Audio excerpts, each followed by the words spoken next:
वो कहते हैं ना कि हालात आपसे ऐसे ऐसे काम करवा सकती है जिसके बारे में आपने कभी सपने में भी नहीं सोचा होगा। ऐसी ही एक घटना एक रग्बी टीम के साथ 1972 में हुई थी, जिसमें कि उनके भूख ने उन्हें असली का जॉम्बीज बना दिया था। लिटरली एकदम जॉम्बीज। उनके भूख ने उन्हें इतना मजबूर कर दिया था कि उन लोगों ने इंसानों को भी खाना शुरू कर दिया था। The untold story of Andes flight disaster. 12 October 1972 Uruguay की एक रग्बी टीम जिसका नाम old Christian club rugby union team था, इस टीम का मैच चिली में होने वाला था, जिसके लिए इन्हें उरुग्वे से चिली के सेंटियागो पहुंचना था। तो उन लोगों ने एक पुराने एयरफोर्स चार्टर प्लेन को किराए पे लिया जिसका नाम फेयरचाइल्ड FH-227D था। इस प्लेन में कुल 45 लोग सवार थे, जिसमें से 40 पैसेंजर यानी प्लेयर्स, उनके मैनेजर और उनके कुछ रिलेटिव्स थे, और 5 प्लेन के क्रू मेंबर्स थे। वे लोग उस दिन बहुत खुश और एक्साइटेड थे, पर उन्हें नहीं पता था कि उनके साथ अगले कुछ ही घंटों में ऐसी घटना घटने वाली है जो उनके पूरे जीवन को ही बदल देगी। 12 अक्टूबर ये प्लेन चिली के लिए उड़ान भरता है, पर रास्ते में मौसम अचानक ख़राब होने के कारण इतना ख़राब कि उस मौसम में प्लेन चलाना बहुत ख़तरनाक था।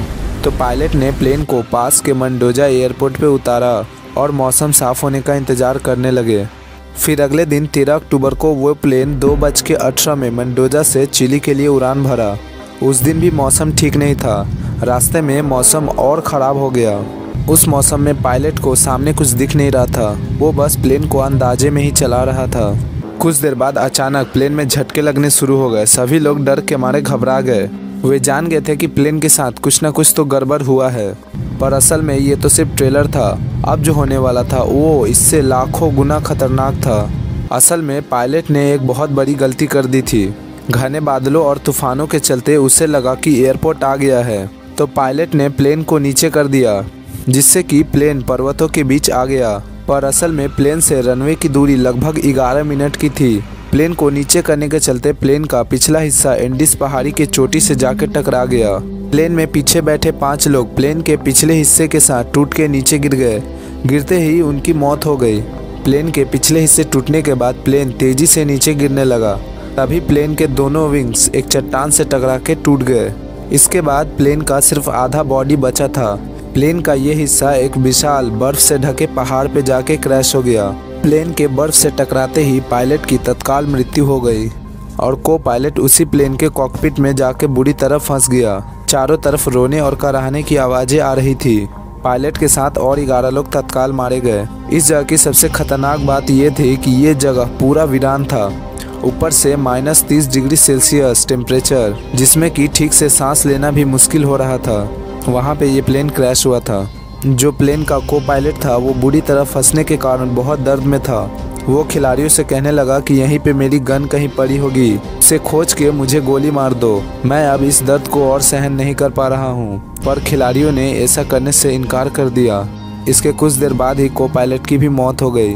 उस दिन वहाँ पे फंसे लोगों ने अपने आँखों के सामने अपने मौत को देखा था।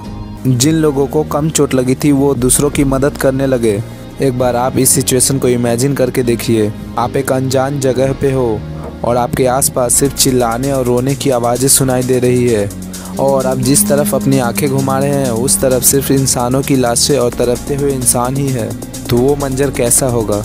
वहाँ पे ठंड अधिक होने के कारण ठंड से बचने के लिए प्लेयर्स ने प्लेन के टूटे हुए हिस्से को अपने सूटकेस और सामानों से ब्लॉक कर दिया ताकि थोड़ी बहुत भी ठंड से बची जा सके।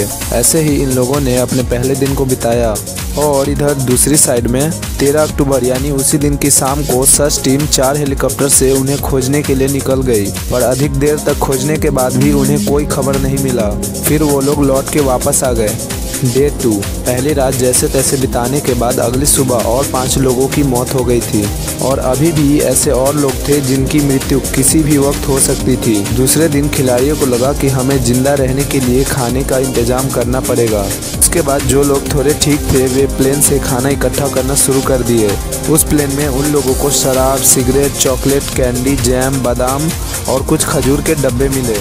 उन लोगों ने फैसला किया कि इन सभी खाने में से सभी को बराबर हिस्सा दिया जाए और जितना हो सके उतना कम खा के जिंदा रहने की कोशिश करें। ऐसे ही वे लोग थोड़ा थोड़ा खा के अपने आप को जिंदा रखने की कोशिश करते थे। और मदद का इंतजार करते थे। इस तरफ सर्च टीम दूसरे दिन 11 जहाज लेके उन्हें खोजने के लिए निकली, पर बदकिस्मती से वे लोग इन्हें खोज नहीं पा रहे थे। सर्च टीम हर सुबह निकलती और शाम को निराश होकर लौट जाती। डे 8 हर रोज कड़ी मेहनत करने के बाद 8वें दिन सर्च टीम को लगा कि ठंड के मारे उनकी मौत हो गई। अब हमें ये सर्च ऑपरेशन को रोक देना चाहिए। फिर जब थोड़ी गर्मी बढ़ेगी और बर्फ पिघलेगा तो हम उनके लाशों को खोज के उनके परिवार को सौंप देंगे। पर दूसरी तरफ वे लोग अभी भी मदद का इंतजार करते हुए अपने दिन को बिताते। दिन बीतते गए और लोगों की संख्या कम होती गई। डे 10 10वें दिन नांदो, जो कि उसी टीम के एक प्लेयर थे, प्लेन क्रैश के समय ही सदमे के कारण कोमा में चले गए थे। उन्हें 10वें दिन होश आया। उन्होंने देखा कि उनकी मां मर चुकी है और बहन आखिरी सांस ले रही है, वो भी किसी भी वक्त मर सकती है। तो नांदो उसके पास गए। कुछ देर बाद उनकी बहन भी नहीं रही। इस समय तक 45 में से सिर्फ 27 लोग ही बचे थे। जो खाना प्लेन में था वो भी खत्म हो चुका था और इतने लोगों के लिए खाना ढूंढना भी बहुत मुश्किल था। भूख के कारण नांदो कहने लगा कि उसे मरे हुए पायलट को खाना है। यही बात उसके दोस्तों के मन में भी चल रहा था। उन लोगों ने फैसला किया कि हमें जिंदा रहने के लिए इंसानों का मांस खाना पड़ेगा। सभी लोगों ने इसका फैसला कर लिया। इसकी शुरुआत उन लोगों ने पायलट से की। जो लोग जिंदा थे वे अपने साथियों के मांस खाकर ही जिंदा रहते थे, बिल्कुल एक जॉम्बिस की तरह।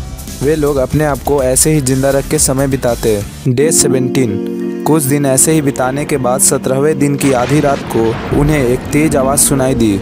उन लोगों ने जब बाहर निकल के देखा तो एक विशाल अवलांच उनकी तरफ बहुत तेजी से बढ़ रहा था। कुछ ही सेकंड में वो प्लेन तक पहुंच गया। इस भयंकर बर्फीली तूफान में 8 लोगों की और मृत्यु हो गई। बर्फ के तूफान ने उनका घर यानी जहाज को पूरा बर्फ से ढक दिया।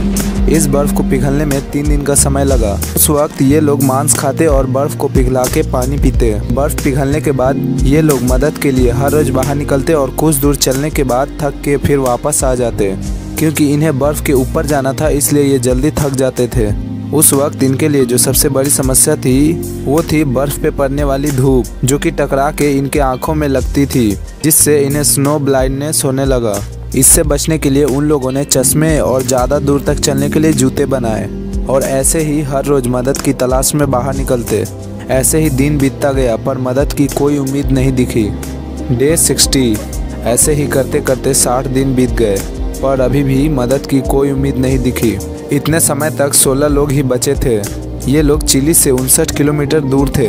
नांदो ने सुझाव दिया कि हम में से कुछ लोगों को मदद के लिए चिली जाना चाहिए, जो कि पर्वतों के उस पार 59 किलोमीटर दूर था, जहां तक जाना उन लोगों के लिए नामुमकिन था क्योंकि खाने के कमी के कारण सभी लगभग अपने वजन के आधे हो गए थे। मगर इसके अलावा उनके पास दूसरा और कोई रास्ता भी नहीं था। इसलिए उनमें से नैंदो, कैनिसा और विजिटिंग ये 3 मदद के लिए जाने के लिए तैयार हो गए। पर इनके सामने कुछ समस्या थी। एक तो बाहर -30 डिग्री सेल्सियस, ऊपर से इतनी बड़ी बड़ी पहाड़ें और इनमें से किसी के पास ट्रैकिंग का कोई तजुर्बा नहीं था। तो इन लोगों ने ट्रैकिंग के लिए कुछ सामान बनाए, जैसे कि प्लेन के सीट को निकाल के उसे फिसलने के लिए बनाया। उसके बाद ठंड से बचने के लिए जितने लोग मर गए थे उन सबके कपड़े को निकाल के एक मोटा कपड़ा बनाया और अपने अपने हिसाब से खाने के लिए लेके मदद की तलाश में निकल गए। डे 63 3 दिन लगातार चलने के बाद भी इन्हें मदद की कोई उम्मीद नहीं दिखाई दी। ऊपर से ये जो खाना लेके आए थे वो भी ख़त्म होने लगा था। तो इन लोगों ने फैसला किया कि एक वापस चला जाएगा, क्योंकि वापस जाना आसान था। तो उनमें से जो विजिटिंग था उसने जाने का फैसला किया। उन लोगों ने जो प्लेन का सीट निकाला था फिसलने के लिए, उसी पे विजिटिंग बैठ के फिसलते हुए नीचे आ गए। अब बचे ये 2 लोग। ये लोग बहुत हिम्मत वाले थे। इन्होंने फैसला किया कि जब तक मदद नहीं मिलेगी तब तक हम चलते रहेंगे, चाहे कुछ भी हो जाए।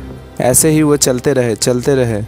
डे 71 करीबन 8 दिन तक चलते चलते नैंदो को अचानक 2 पहाड़ी दिखाई दी जिसपे बर्फ़ नहीं था। वो पहाड़ी थोड़ा हरा भरा सा दिख रहा था। नैंदो को लगा कि शायद वहाँ पे कोई इंसान मिलेगा। फिर उन लोगों ने उसी पहाड़ी की तरफ चलना शुरू कर दिया। वहाँ पे इन्हें कुछ इंसान दिखाई दिए। उन्हें देखते ही इन लोगों के चेहरे पे खुशी छा गई। पर इनके और उन लोगों के बीच एक नदी का फासला था और इनके शरीर में इतनी ताकत भी नहीं थी कि ये जोर से चिल्ला सके। उन स्थानीय लोगों में से एक की नज़र इन पे पड़ी तो उसने पूछने के लिए कि आप कौन हो, एक पेन और एक पेपर पत्थर में बांध के नैंदो की तरफ फेंका। नैंदो ने उस कागज़ को लेकर लिखा कि हम वो रग्बी प्लेयर हैं जिनकी प्लेन क्रैश हो गई है और हमारे 2 के अलावा और हमारे 14 दोस्त इस पर्वत पे जिंदा है। लिखने के बाद उसने उस कागज़ को उस पत्थर में बांध के उस इंसान के तरफ फेंका। उसे पढ़ने के बाद वो इंसान दौड़ के भागा। वो रात नैंडो और कैनेसा वहीं पे टेंट लगा के बिताए। अगले दिन की सुबह सुबह आर्मी और रेस्क्यू टीम उन्हें बचाने के लिए आ गई। वो उनसे पूछने लगी कि और बाकी के 14 लोग कहाँ हैं। तो नैंडो और कैनेसा भी उन लोगों के साथ अपने दोस्तों के ठिकाने बताने के लिए चले गए। उसके बाद उन सबको बचा के हॉस्पिटल ले जाया गया। पर एक सवाल जो सबके मन में थी कि ये लोग 72 दिन तक वहाँ पे कैसे जिंदा रह गए। जब इन लोगों से पूछा गया तो इन लोगों ने बताया कि हम अपने ही साथियों का मांस खा के जिंदा रहते थे। इसे सुनने के बाद हर तरफ हड़कंप मच गया। इन्हें लोग नरभक्षी कहने लगे, पर बाद में धीरे धीरे सब ठीक हो गया और लोग इनके जज्बे को सलाम करने लगे। अगर आपके भी अंदर कुछ कर गुजरने का जज्बा है तो चाहे आपके सामने कितनी भी मुश्किलें आए, आप जीत जाओगे। अगर वीडियो पसंद आया तो लाइक कर दीजिएगा।